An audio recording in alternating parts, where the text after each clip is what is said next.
सत्ता संरक्षित गुंडों द्वारा जलाया जा रहा है, फूका जा रहा है। पूरा बिहार में हाहाकार मचा हुआ है, चहुओर खूनी होली खेला जा रहा है। और जब नीतीश जी भारतीय जनता पार्टी के साथ चले जाते हैं, दबंग, बाहुबली, जो मन बहरू लोग हैं, तो आरोप आप लोगों पे लगता है। दबंगों के सारे आप लोग सरकार चलाते थे। अब देखिए, बाहुबलियों के सारे आप लोग सरकार चलाते थे। अब देखिए तो अभी पूरा बिहार जल रहा है, चारों तरफ हत्या, लूट, बलात्कार, अपहरण, छीन-छोरी, डकैती, इस घटना को अंजाम दिया गया है। आप कल्पना कर सकते हैं कि शासन प्रशासन का खौफ दबंगों के मन से समाप्त हो गया है, अपराधियों के मन से समाप्त हो चुका है। मतलब सरकार का इकबाल पूरी तरह समाप्त हो चुका है। सरकार नाम का कोई चीज है ही नहीं, और वो भी सत्ता संरक्षित गुंडों के साथ, दबंगों के द्वारा इस तरह का घटना को अंजाम दिया गया।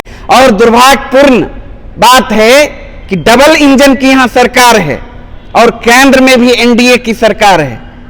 प्रधानमंत्री जी जब चुनाव में आते हैं तो वो कहते हैं जंगल राज याद दिलाते हैं। प्रधानमंत्री जी को बोलना चाहिए, एक भी ट्वीट नहीं आया प्रधानमंत्री जी का, बोलना चाहिए, आके देखना चाहिए ना महादलित के घरों को किस तरह से दबंगों द्वारा उजाड़ा जा रहा है। नमस्कार, न्यूज जंक्शन बिहार देख रहे हैं आप, मैं हूं आपके साथ शिवम। देखिए, पिछले रात में जो नवादा में घटना घटित हुई है, आरोप है कि दबंगों के द्वारा 80 महादलित परिवारों के घर जला दिए गए हैं। बहुत बड़ी घटना है बिहार के परिदृश्य से, क्योंकि बिहार में हमेशा भाजपा कहती है, जदयू कहती है कि सुशासन की सरकार है। तमाम इस मुद्दे पर हमारे साथ बात करने के लिए मौजूद हैं राजद के प्रदेश प्रवक्ता अरुण यादव जी। सबसे पहले स्वागत है सर आपका। बहुत बहुत धन्यवाद। से नवादा में घटना घटी, महादलित परिवार के 80 से ज्यादा परिवारों के घर उजाड़ दिए गए, जमीनी विवाद का यह मामला था, कैसे देखते हैं इसको? बिल्कुल, कल की जो घटना घटी है और 100 घर महादलित परिवारों का दबंगों ने फूंक दिया, जलाने का काम किया और वहाँ घंटों तांडव मचाने का काम किया, हवाई फायरिंग करने का काम किया, गोली चलाने का काम किया। अब कल्पना नहीं कर सकते इस तरह की घटना, दिल दहलाने वाली घटना। अब समझिए, उसमें अब हताहत नहीं हुआ, एक तरह से कहिए उसमें इंसान भी थे।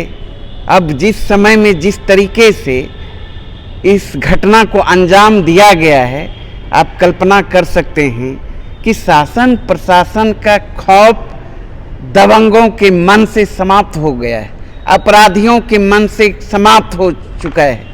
मतलब सरकार का इकबाल पूरी तरह समाप्त हो चुका है। सरकार नाम का कोई चीज है ही नहीं, और वो भी सत्ता संरक्षित गुंडों के साथ, दबंगों के द्वारा इस तरह का घटना को अंजाम दिया गया है। लगातार ये बात कही जाती है कि जब एनडीए के साथ नीतीश कुमार रहते हैं, यानी आप लोग भी पहले कहते थे जब आपके साथ नीतीश कुमार थे कि सुशासन की सरकार है, यही सुशासन हो रहा है बिहार में। देखिए, जब नीतीश जी हमारे साथ जब थे, 17 महीना का जो कार्यकाल महागठबंधन की सरकार को अगर देखेंगे तो दबंगों का, बाहुबलियों का जो मनबरू लोग था, उनका मन इस तरह से बेलगाम नहीं होता था, वो लगाम में रहता था। और जब नीतीश जी भारतीय जनता पार्टी के साथ चले जाते हैं, दबंग, बाहुबली, जो मन बहरू लोग हैं, तो आरोप आप लोगों पे लगता है। दबंगों के सारे आप लोग सरकार चलाते थे। अब देखिए, बाहुबलियों के सारे आप लोग सरकार चलाते थे। अब देखिए तो अभी पूरा बिहार जल रहा है, चारों तरफ हत्या, लूट, बलात्कार, अपहरण, छीन-छोरी, डकैती, क्या स्थिति है। आप यहाँ राजधानी की बात कर लीजिए ना, पटना, नाक के नीचे सीएम, डिप्टी सीएम, पूरा का पूरा आला अधिकारी, सरकार का सिस्टम, यहाँ लोग सुरक्षित नहीं है। अच्छा, जो नवादा वाली घटना घटी है उसमें आरोप है पासवान समाज के ही दबंगों द्वारा किया गया है, कितनी सत्यता है। पासवान समाज भी दलित समाज से ही आता है। लोग ये भी आरोप लगा रहे हैं, कुछ लोगों ने ये भी कहा है मीडिया में कि यही अगर किसी स्वर्ण ने किया होता तो ये मैटर बहुत बड़ा हो गया रहता। देखिए, इस तरह का जो उन्मादी लोग, उन्मादी मानसिकता के लोग, उन्मादी लोगों को जो साथ देते हैं, कई नेताओं का हमने एनडीए में जो शामिल नेता हैं, मिनिस्टर भी हैं, कई बयान हमने सुना किसी जाति से जोड़। एक ने तो सुना, मैं माझी जी को सुन रहा था, उन्होंने यादव से जोड़ दिया। अच्छा, सत्यता की पता ही नहीं, जानकारी है ही नहीं। व्हाट्सएप यूनिवर्सिटी जो संघी के द्वारा पाठशाला से आता है उसको रटने लगते हैं, रटंतु तोता के तरह। भाजपा के एजेंडे पर ये लोग काम करने लगते हैं।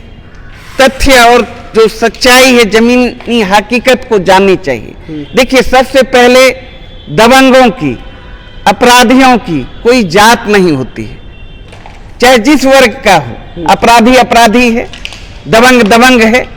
तो इसलिए इस तरह से देखना हम लोग उचित नहीं समझते हैं। कोई भी हो, कार्रवाई होनी चाहिए। आगे राजद का क्या रुख होगा इस तो राष्ट्रीय जनता दल ने तो कमेटी गठित की है, जांच कमेटी पार्टी की ओर से, और हमारे आदरणीय नेता तेजस्वी यादव जी के निर्देशानुसार, जगदा बाबू के निर्देशानुसार एक कमेटी बनी है। कमेटी जाएगी, सत्यता क्या है जानकारी जुटाएगी, और पीड़ित परिवार के साथ राष्ट्रीय जनता दल खड़ी है। उनका आवाज बनकर सड़क से लेकर सदन तक हमारे आदरणीय नेता तेजस्वी यादव जी पीड़ितों का, वंचितों का, दलितों का, महादलितों का, पूरे बिहार में जिसके ऊपर अत्याचार हो रहा है उसके साथ खड़ा है, और उनकी हक हकूक और उनको न्याय दिलाने के लिए लड़ाई लड़ने के लिए तैयार है, लड़ाई लड़ भी रही है। सामाजिक न्याय की पार्टी है, इसीलिए तो लालू यादव जी बदनाम है, क्योंकि वो अंतिम पायदान के लोगों की बात करते हैं, गरीबों की, वंचितों की, शोषितों की बात करते हैं। तो इसलिए हम लोग चुप बैठने वाले नहीं हैं। और दुर्भाग्यपूर्ण बात है कि डबल इंजन की यहाँ सरकार है और केंद्र में भी एनडीए की सरकार है। प्रधानमंत्री जी जब चुनाव में आते हैं तो वो कहते हैं जंगल राज याद दिलाते हैं। प्रधानमंत्री जी को बोलना चाहिए, एक भी ट्वीट नहीं आया प्रधानमंत्री जी का, बोलना चाहिए, आके देखना चाहिए ना महादलित के घरों को किस तरह से दबंगों द्वारा उजाड़ा जा रहा है, सत्ता संरक्षित गुंडों द्वारा जलाया जा रहा है, फूका जा रहा है। पूरा बिहार में हाहाकार मचा हुआ है, चहुओर खूनी होली खेला जा रहा है। तो देखना चाहिए, लेकिन सरकार नाम की कोई चीज नहीं है। बिहार और बिहार की जनता भगवान भरोसे है। बहुत बहुत धन्यवाद। बहुत बहुत देखिए, अरुण यादव जी प्रदेश प्रवक्ता राजद के हमारे साथ मौजूद थे। बड़ी मजबूती से इन्होंने अपनी बात रखी है। पूरा आरोप इन्होंने भाजपा पे लगाया है। कहना है कि केंद्र में भी उनकी सरकार है, बिहार में भी वो गठबंधन में है। लेकिन क्या बिहार में लगातार हत्याएं हो रही हैं, बलात्कार हो रहा है, जैसे आपराधिक घटनाएं लगातार बिहार में हो रही हैं और सुशासन की सरकार नहीं कहीं देखने को मिल रही है।